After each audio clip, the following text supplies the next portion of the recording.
We spent some time yesterday, of course, talking about the process of the judgment seat of Christ. And so I just want to iterate one or two of the things that we finished with yesterday, because I'm going to go a bit deeper into one or two of those contexts in relation not to the process of judgment so much, but the principles that will govern the judgment seat of Christ. You know, it's one thing to know what is going to happen, and there's a lot revealed about that, of course, in the Word of God. And we can go in with our eyes wide open as to what we can expect. It's another thing to think about the principles that will govern the decisions that will result in our destiny. So we need to look at that aspect of it a little bit deeper today than we did yesterday. So it's not going to be hopefully a long session. It could be a long session because there are many, many scriptures we could use. We could use, for example, Judges chapter 7. I'll watch the time, and if there's any time we might duck into Judges 7. But we're just going to use mainly New Testament passages this morning. So let's just remind ourselves of where we were yesterday. The process of judgment. The angels raising the dead. Contemporary groups before Christ's judgment throne, beginning with the final generation and working back to Adam. And we saw that was the key message of Matthew chapter 20 and the parable of the vineyard. That those of us who come last in the scheme of things will actually make our appearance before Christ first. And he will work from us back to Adam. The point I want to make, arising out of that, brothers and sisters and young people, is that the point of the judgment seat is not just to determine our destiny. The point of the judgment seat is to uphold the righteousness of God. You know, I'm sometimes asked the question, well, why does it have to be a judgment process anyway? Doesn't God know? Doesn't Christ know where we stand in the scheme of things? Wouldn't it be just easy for him to wave to left and right? I mean, that would take the pain away, wouldn't it? Well, yes, it would take the pain away, but it would not achieve one thing that has to be achieved at the judgment seat of Christ. And that is the vindication of the righteousness of God. Now, the judgments that are going to fall upon humanity generally are really all about that. They're not just to sweep away the wicked. They'll do that. But they are to vindicate the righteousness of God. I want to demonstrate that to you because I'm going to take you very briefly to, you don't have to turn it up because we saw this yesterday. This is Romans 14, remember, verses 10 to 12, where we saw very plainly that even though we are going to appear before the judgment seat of Christ, Paul's not using that phraseology here. This word Christ should be theos, and what follows proves that, as we saw. So what does he mean when he says we shall appear or all stand before the judgment seat of God? Well, the next two verses explain it. It will be the angels, the representatives of deity, that will do the interviewing. They're the ones to whom we're going to have to open our mouth and fully confess, as this word here means in the red, confess, right? They're the ones that will do the interviewing, and we will have to give an exposition, as this word here, account means, logos, the words spoken, an expression of the thoughts of the mind, an account or an exposition. As we pointed out, Christ cannot, he doesn't have the time to interview everyone individually and personally. And so it will be the angels who do that task. So that being the given, what's the point of it? What's this going to achieve? Now you'll notice, as we pointed out, that Paul's actually quoting from the Old Testament. And I'd like you to turn up Isaiah 45 with me, please. You want to see what Isaiah 45 says, because he actually quotes it again in the New Testament. And we're going to see that it tells us something about the judgment process. So let's have a look at Isaiah 45 and the end of the chapter. Now, I want to read from verse 22 because this actually embraces us. It talks about Yahweh being a just Ale and a saviour in the previous verse, verse 21. And then we read in verse 22, "Look unto me and be ye saved, all the ends of the earth." Now that means the lands of the Gentiles, all the ends of the earth. And here we are, we're in that position right now as recipients of the blessings of the truth. It goes on to say, "For I am Ale, and there is none else. I have sworn by myself, the word has gone out of my mouth, in righteousness." See this? It's gone out of his mouth in righteousness, and shall not return. "That unto me every knee shall bow, and every tongue shall swear." Now that last part of the verse is what Paul quotes. For it is written, as I live, saith Yahweh, every knee shall bow to me, and every tongue shall confess to God. And Paul's explanation of that is, so then, every one of us shall give account of himself to God. Right? And his representatives on that occasion will be the angels. It's to them that we will speak. The angel that's kept the record of our life, that's had the task of supervision as best as he can do, depending on our willingness to be guided. All right, so that's why Paul speaks this language here in Romans chapter 14. So what's the point of this? Well, let's just read on in Isaiah 45. Surely shall one say, this is verse 24, in Yahweh have I righteousness and strength. Not in their own righteousness. Even to him shall men come, and all that are incensed against him shall be ashamed. So those who set their heart against God are going to be ashamed. Why are they going to be ashamed when they do this? When the angel takes out the record and goes through the record and says, now listen, on such and such a day you did this, and the next day you did this, and the following day you did this. You turned your back on God, you did all the things that you knew you shouldn't do, and you knew you were doing wrong, and you didn't repent. And that's what's in this record. They will be ashamed. And so the judgment process is going to be very humbling for those who have taken their own course in life, who thought they could achieve this for themselves, who thought they could do it their own way. All right, it's going to be very, very humbling. This is all about the declaration of the righteousness of God. That's what the judgment seat's about. To declare that he is righteous. I have sworn by myself, he says, the word is gone out of my mouth in righteousness. And he's not going to abdicate that for any man. Goes on to say this in verse 25. In Yahweh shall all the seed of Israel be justified, and shall glory. All right? So I think you can see the point of that. Now I want you to come to Philippians chapter 2. Because you see, in Philippians, Paul actually quotes the same passage from Isaiah chapter 45 and verse 23. What's it about? Well, it's about Christ being charged with vindicating his Father's righteousness. That's what it's about. So let's read this section from Philippians 2. We won't read the whole section. I think you're familiar with the preceding verses up to verse 9. How he's given a name, a highly exalted name, etc. Verse 10 says, now, where's this coming from? That at the name of Jesus every knee should bow, of things in heaven and things in earth and things under the earth, and that every tongue should confess that Jesus Christ is Lord, to the glory of God the Father. Paul is actually using Isaiah 45 and verse 23 again. He's not just quoting it, he's explaining it. He's telling us what it really means. So when the angels have done their job, we go before the one who represents the Father, and his specific role is to uphold the righteousness of God. So there will be no compromise. If the record shows that we have been unrepentant, we want to do things our own way, I'm going to talk about that in a minute, because he uses sheep and goats to represent the two classes of the judgment seat. All right? If that's what we've done, the record will show that. We will be ashamed before the angel and then dismissed to the left. It's as simple as that. I mean, you don't have to be Einstein to work that out, do you? And it's all about upholding the righteousness of God. That's why you have to appear there, brothers and sisters. That's why you won't get the easy road. You won't get the painless path as some desire. It's not going to happen, because God has to be vindicated.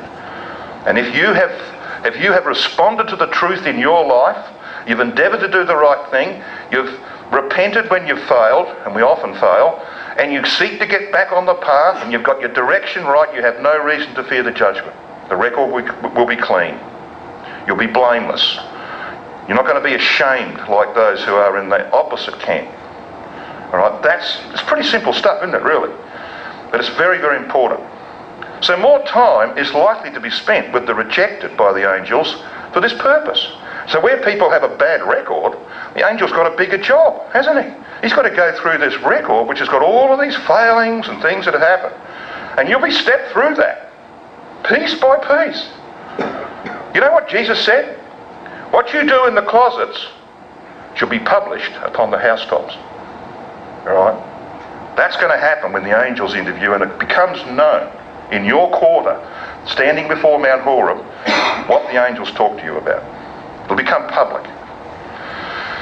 Even the righteous will be greatly humbled by the experience. As we said yesterday, Peter says, the righteous will scarcely be saved, because it will take, won't it, divine mercy, grace, for any of us to be taken to the right hand. And so Nehemiah, who was conscious of his own failings, dedicated man that he was, a man of prayer and action, kept on saying right throughout the book of Nehemiah, you're familiar with the words, aren't you? Oh Yahweh, remember me for good. So when at night we look back upon the day, brothers and sisters, and we recognise some failings, and maybe don't even recognise failings, and we acknowledge that we are weak creatures and that we have fallen short, that we have missed the mark, and we seek the Father's forgiveness, don't forget the other part. Nehemiah didn't forget the other part. Please, blot out my transgressions, but remember me for good. I mean, there's nothing wrong with that, is there? Remember me for good, he said. Because if you have endeavoured to do good, that's recorded, isn't it? It's been recorded by the angel, and that's not going to be blotted out. Only the sins are blotted out of the record, if you've sought forgiveness for them. So that the end of this process is that no flesh will glory in God's presence. No flesh. The rejected, the accepted, doesn't matter who you are. No flesh will glory. The righteousness of God will be seen to be upheld. And it will start with us. Peter says judgment must begin at the house of God. So what about this process that shows the principles? I want you to come back to Matthew 25 with me. Now we were here yesterday, but we were here mainly for a picture of the judgment seat. I want to make a few comments about this because I'm fully aware of what Brother Thomas says in Eureka about this, and I'm often, approached and don't you recognise what Brother Thomas said? Well, I do. Just don't happen to agree with him on this particular matter, and I'll show you why. There's not much I don't agree with Brother Thomas on, but if the Scripture demands that I do, I have to disagree. I don't have any choice, do I? So Christ simply separates sheep from goats. And we saw this record in Matthew 25 and verse 31 through 34. All he does is he waves to the right and the left, respectively. Verse 32 says that. Before him shall be gathered representatives of all nations, and he shall separate them one from another, as a shepherd divideth his sheep from the goats. So here you've got the picture of a shepherd. All he's doing is pushing or waving to one side or the other. Here, you're a goat, that way. You're a sheep, this way. So Christ will be sitting upon a throne. We'll be brought before him in contemporary groups, so our brethren will know what the outcome's going to be. Well, they'll see the outcome, all right? And all he will do is look at that person who steps up, smile if they're going to go to the right, and wave them to the right. Great pleasure, joy in that for him and for them. But some, far too many, because there's a suggestion from this verse that the goats are actually more numerous than the sheep. I mean, what do you do if you have 100 goats and 5 sheep? Do you separate the goats from the sheep, or do you separate the sheep from the goats? Well, it's obvious, isn't it? Why go to all the labour of picking out 100 goats when you only got 5 sheep? You pick out the 5 sheep, don't you? There's a strong suggestion in that sadly, there's more goats than sheep. And we want to talk about this because, you see, we choose. It's not that God set a number, this many people will be saved, and sorry about the rest. We actually determine our destiny by choosing to be a sheep or a goat. Now, some people think, oh, that's just too simplistic, Lord. Come on, Now be serious. Be a bit more profound than that. Why sheep and goats? I mean, that's child stuff. No, it's not, as you're going to see. He's very deliberate in choosing sheep and goats, because it's all about character. And that's what's going to determine our destiny. Character. What character are you? Are you a sheep or are you a goat? And we'll get to that in a minute. Some object, of course, as we said yesterday, when they wave to the left, they object. They claim better treatment.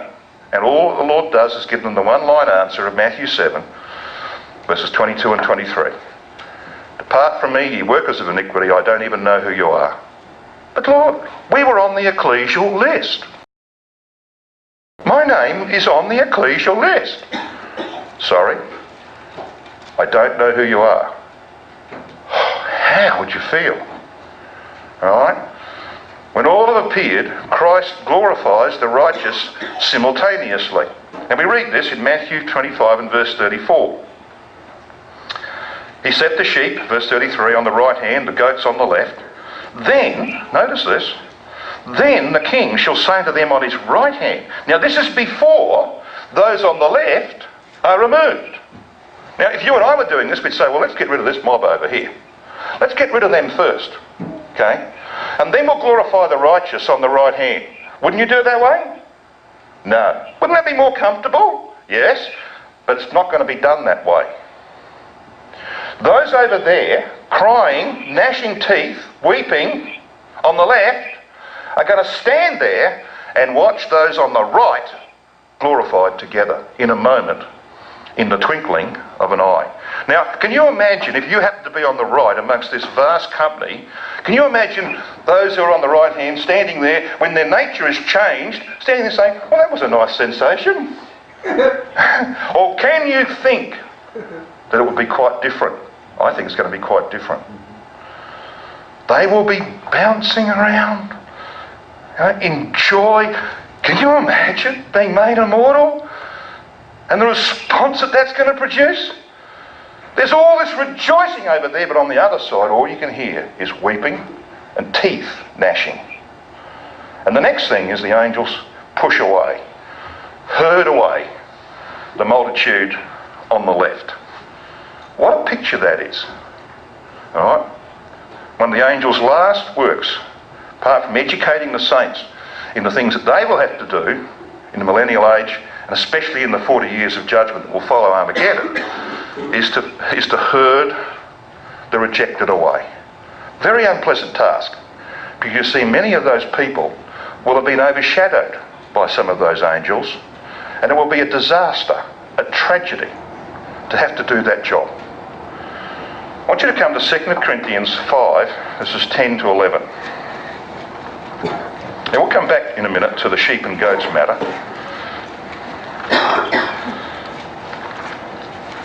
But having just talked briefly about a change of nature, let's just see how Paul comments on that in 2 Corinthians 5.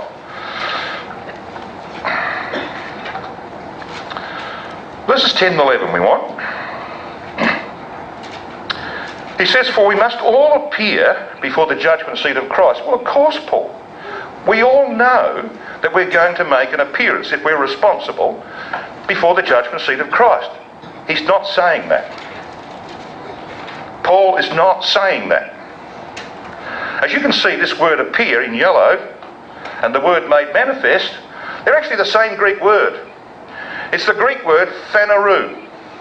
But the translators, for whatever reason, have chosen to render it differently in verse 11 to the way they render it in verse 10. It's exactly the same Greek word. It means to make apparent or to show forth. So when they translated it made manifest, that is very close to the meaning of this Greek word. So why don't we use the same translation in verse 11? And we should. And this is what Paul is saying. For we must all be made manifest before the judgment seat of Christ. That's what it's about, to reveal who we are. He goes on to explain that everyone may receive the things, and the word done's in italics, cross it out, the things in body. Now that word in there in the Greek is dia, and we use dia, diaphragm, diagram, etc., Dia means through. And discourse is saying that the reward is seen in what happens in the body. He will receive the things through the body. If you've sown to the flesh, you shall of the flesh reap corruption, end up on the left hand. If you've sown to the Spirit, you shall of the Spirit reap life everlasting, end up on the right hand. You get in body the consequences of the choices you've made in life. According to that he hath done, whether good or bad. So Paul says in verse 11, knowing therefore the phobos, the phobia, the terror of the Lord, you don't want to mess around with this God, we persuade men. But he says, you know our character, you know our way of life, we are made manifest unto God. And I trust also are made manifest in your consciences. Now we're going to see in fact that some of these Corinthians didn't highly regard Paul's motivation, which is why we read a little while ago from 1 Corinthians 4. They actually questioned Paul's motivation. But he's saying here that his life was open before God. What Paul did in private is what they saw him do in public. What they saw him do in public is what he did in private. Hands up those who are perfectly consistent in public and private. Anybody? Anybody bold enough? Well, I won't put my hand up either. Because we all know our failings, don't we? But Paul could say, what you see publicly is what I practice privately. And when you get to that stage of life, you know you're fully committed. All right? So I want you to come back now to Matthew 24:25. I want to talk about sheep and goats. So let's deal with this matter of the parable of the sheep and goats, which, as I said, in Eureka, Brother Thomas presents this as being the national judgment of the nations. Now, there is going to be a national judgment of the nations in which we, the saints, will be involved. And that's all spelled out in Daniel chapter 7. Yeah, there is going to be a national judgment, but this passage is not talking about that. Or you might apply the principle of sheep and goats to the character of the nations, but this parable is not about that national judgment. And he recognises that, in fact, in Eureka itself. You see, this address, Matthew 24:25, is actually one discourse. And we know that from chapter 26 and verse 1. Because chapter 26 verse 1 it says this, and it came to pass when Jesus had finished all these sayings, he said to his disciple, when he had finished all these sayings. So that means that when he began to speak, back in chapter 24, verse 3, he was asked a question, and he responds from verse 4 onwards. Right to the end of Matthew 25 is one address, one speech, okay? Very important to remember that. Because you see, there are three parables in Matthew 25 that actually expand upon what he was saying in Matthew 24. So have a look with me at Matthew 24 and verse 45. Where he says, who then is a faithful and wise servant, whom his Lord hath made ruler over his household, to give them meat in due season? Now, some of you will be aware that the word household there is the Greek word therapia. We get the English word therapy from it. So what is the ecclesia, brothers and sisters? Is it a prison? No. It's a hospital, isn't it? It's a place of spiritual therapy. Now, I know some ecclesias that are not places of spiritual therapy. And that's sad, because that's what the ecclesia ought to be. It ought to be a place where you can come knowing that you're going to receive spiritual therapy. And you should expect that in this place of spiritual therapy there will be faithful stewards. Stewardship. People who do what says at the end of verse 45, who give them their food in due season. And they do that with an open hand. Not the clenched fist of verse 51. Verse 50 and 51. Sorry, verse 48 to 51. Where he talks about the man who clenches his fist and beats and smites his fellow servants, which sometimes happens in the ecclesia. It shouldn't happen. So here we've got the Lord talking about faithfulness and wisdom that leads to good stewardship. And that's what the three parables that follow are all about. So when you come to chapter 25, verses 1 to 13, you have the parable, the well-known parable of the 5 wise and the 5 foolish virgins, the 10 virgins. Now, I'm not going to go into that parable, I don't need to, you know it. But you see, what's it about? 4 times you read the word in that parable, wise. You read it in verse 2. 5 of them were wise. In verse 4, but the wise took oil. In verse 8, and the foolish said unto the wise, verse 9, but the wise answered. Why 4, do you think? Why 4 times? Well, 4 just happens to be the scriptural number for righteousness and God manifestation. That's why the most holy is a perfect cube. That's why the camp of Israel set out in a 4 square camp. You can go on and on. 4 is the biblical number for righteousness and God manifestation. So the Lord is expanding upon verse 45 of Matthew 24. And he does the same in the parable of the talents, the one that follows from verse 14 through verse 30. Because you see, 4 times in the parable of the talents, he uses the word faithful. And you find that in verse 21 and in verse 23. Twice in 21, twice in 23. It's probably not a bad idea to have those highlighted. And to have a little note to look back at chapter 24, verse 45. Because he's actually expanding upon who is then a faithful and wise steward. So what do you reckon the third parable is going to be about? National judgment? No. It's going to be about stewardship. It's going to be about outcomes.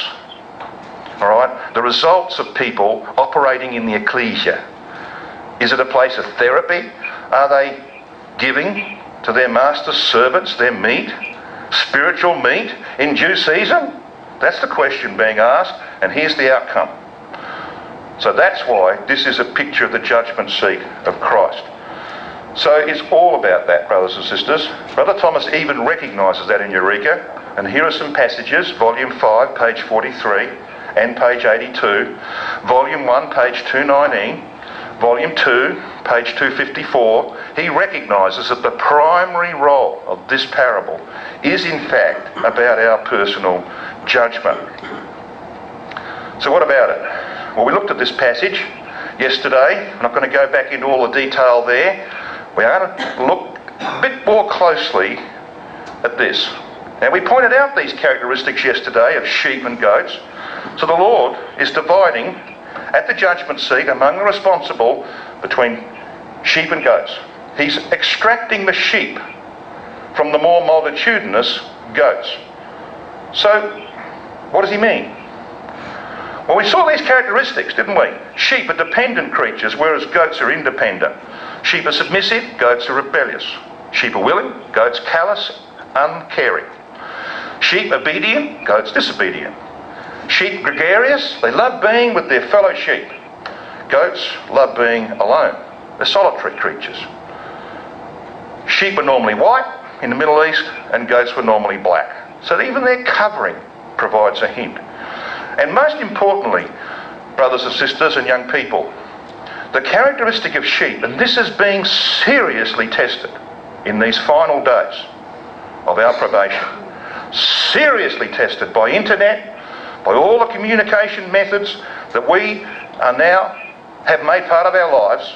We are being seriously tested as to whether we are sheep or goats. Because sheep will only eat that which the shepherd leads them to. To the grass beside the still water. Do I need to quote Psalm 23? No. All right? The sheep will eat what the shepherd leads them to. But goats will eat anything. You have goats, do not leave your clothing out on a line drying. Do not leave your boots at the back door. They will chew on leather. They will chew on tin cans. They will try anything. Got the message? I think it's pretty plain, isn't it? So what about the characteristics of sheep and goats? Well, these are the biblical characteristics of sheep. They're attentive. John 10:27, my sheep hear my voice and I know them and they follow me. They're willingly led. Psalm 23 verse 2. He maketh me to lie down in green pastures. He leadeth me beside the still waters. They want to be led, and they want to eat what the shepherd leads them to. They're submissive, Isaiah 53 verse 7. He is brought as a lamb to the slaughter, and as a sheep before her shearers is dumb, so he openeth not his mouth. They don't argue with God. Thy will be done, not mine. And that's the character of a sheep. When the Lord appeared before Pilate, he didn't open his mouth. That's the character that he wants to see in us. But they do occasionally stray, don't they? Isaiah 53 verse 6, all we like sheep have gone astray. We have turned every one to his own way, and that's why, of course, forgiveness is there. When there's acknowledgement and a desire to turn back to the right way, forgiveness is there. And it comes out of the record. So that's sheep. And we could go on for quite some time about sheep, couldn't we? But I really think we need to focus a bit more on goats. Because we don't want to be in this class, do we? Now, I want you to notice something. You do not read in Matthew 25 that there's a creature in between a sheep and a goat. You do not read about a sheote, all right? A half a sheep and half a goat. There is no such creature. There is no third way. You're either a sheep at the judgment seat or you're a goat. And we make the choice. It's not made for us. We make that choice. Now, I'm going to quote to you from the writings of goat keepers. Now, if anybody going to know about the characteristics of goats, is people who keep goats. We have any goat keepers here in this hall? No? Well, yeah. I'll talk to you later. Anyway, we're going to look at the writings of goat keepers. So what are the characteristics of goats? Unlike sheep who graze, goats feed on the leaves and shoots of shrubs, killing them, a habit that enables them to thrive in semi-arid scrublands and mountains. You see, they're self-reliant. They don't care what they eat. This means they can be out there alone. Goats are capricious. They are impulsive and unpredictable, devious and contrary. I see Gil, he's nodding his head and laughing, so he knows this is true. If they are not poking their heads through fences, see, they don't like fences, they don't like restrictions. They may be standing on their hind legs, stretching for those tender leaves just out of reach. Goats are never content with what they have. You begin to see why the Lord is choosing the characteristics of goats. Do you know anybody like this? You know anyone like this? I'm not talking about in the truth. Do you know anyone like this? Stan says, no, there's nobody like that. All right? Never come across them. Now, this is from a long-time goat farmer. Violence and herd order was the heading of this particular paragraph. No matter how you want them to always get along, Christadelphians should really get along, there will be occasions where your goats fight and take pot shots at each other. Now, that never happens in our community. Does it? The best thing to do is to let them fight it out. It's brutal, but it is the way of goats. It is their nature. You may also see other goats get involved and take sides in a fight. Now, I've never seen that happen. Goats will ram lesser goats for no other reason than just to make sure they know their place. Get out of my way. I'm superior, I'm senior to you. Goats hate restriction. So goats are intelligent and playful, but they're impulsive, unpredictable and devious. They are experts in opening gates and squeezing through small gaps because they hate to be confined. Don't you put any ecclesial rules around me. Fences that will handle sheep, cattle and horses will not hold goats. They will work tirelessly to spring themselves from any situation they deem inhibiting. Goats do not push well. If you push them to get them out of your way, they will lean into the push.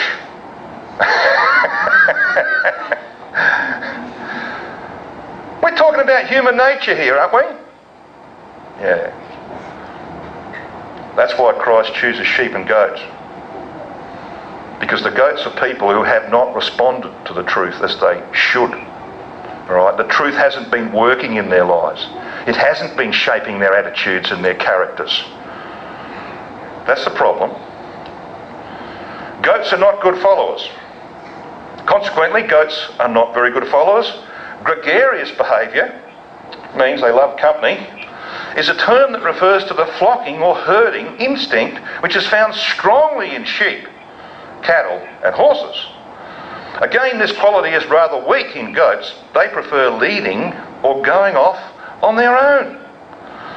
Meat packers use this instinct in sheep and goats to their advantage. They will train an old goat, appropriately called a Judas, to lead sheep to the pens for slaughter. A well-trained Judas will lead group after group of sheep to the slaughter all day long. Never gets his own head cut off.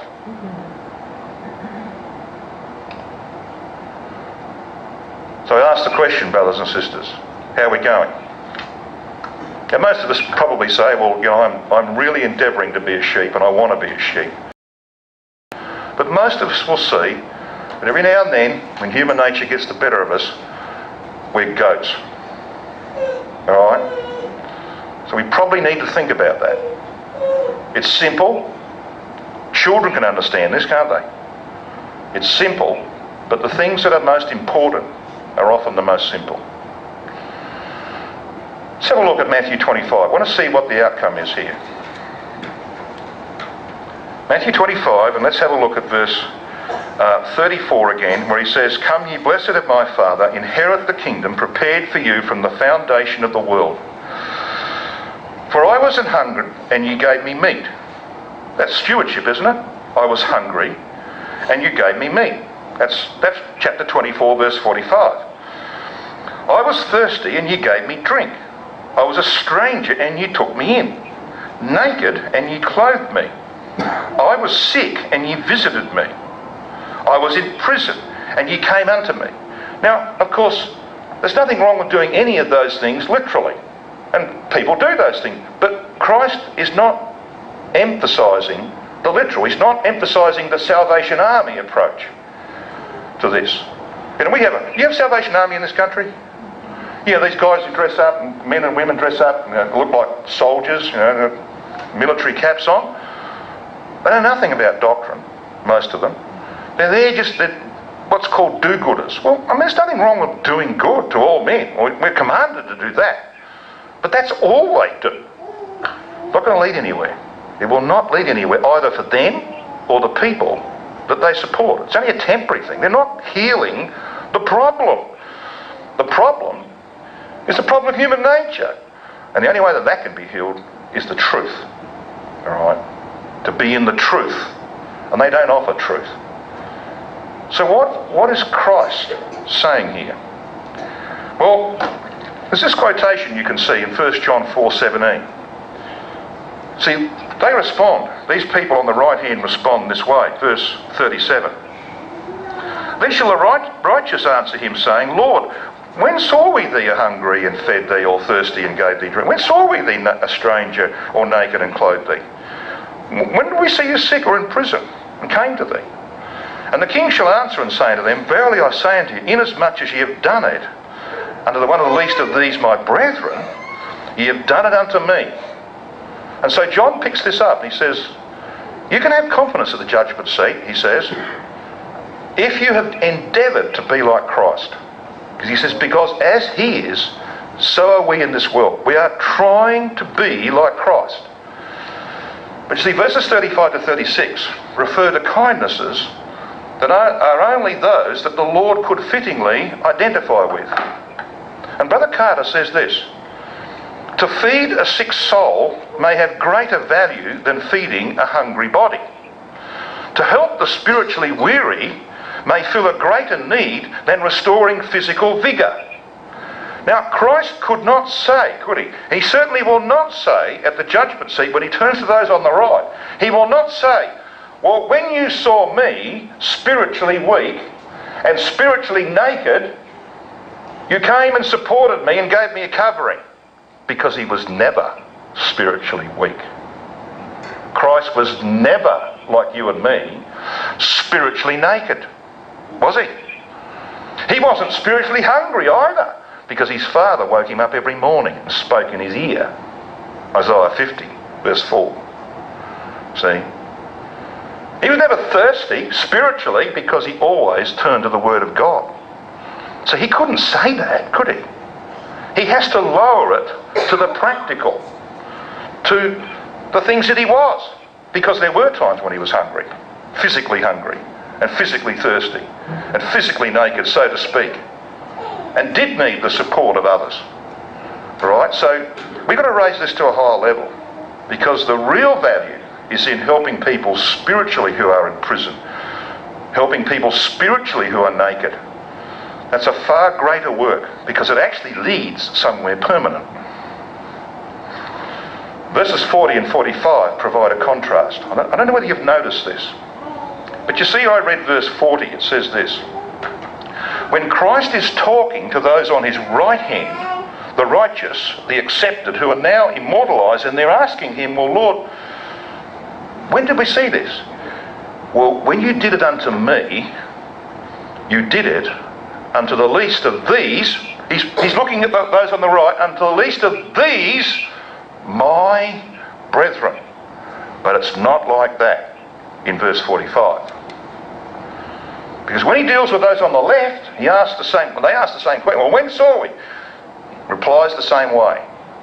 When you did it not unto one of the least of these, you did it not to me. He drops out some words. Do you notice what they are? Verse 45. Then shall he answer them, saying, this is the ones on the left, verily I say unto you, inasmuch as ye did it not to one of the least of these. Where's the words, my brethren? Weren't many of these people on the ecclesial rolls as Christadelphians, brethren of Christ? Well, yes. But he doesn't call them his brethren, because they're not his brethren anymore. They might have been on the ecclesial roll. That's why he says, depart from me, ye workers of iniquity. I don't even know who you are. You might have been on the arranging board. You might have been a speaker. But if you're on that left hand, you're not his brother. Now it's pretty plain, isn't it? We've got some choices to make, haven't we? I think I know what choice I want to make. I think I'd rather be a sheep. And if you're going to be a sheep, then you are going to set yourself to hearken to the voice of God and the shepherd, and labour until your fingers are worn down to the bone for the spiritual welfare of your fellow sheep. That's what you'll do. And you won't allow goat characteristics, which are natural to our nature, to intrude. Now, I want to finish in 1 Corinthians 4, which we read.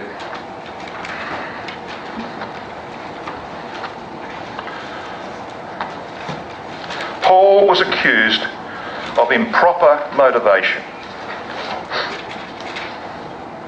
Let a man, he says in verse 1, so account of us as the ministers of Christ, which is what he was. And notice this word, stewards. We've just been talking about stewardship, haven't we? It's going to be the key thing at the judgment seat. You're a faithful steward, whether you're male or female, young or old. Stewardship, your way of life. Are you there for someone else? You're there for yourself. Sheep are there for other people. Goats are there for themselves.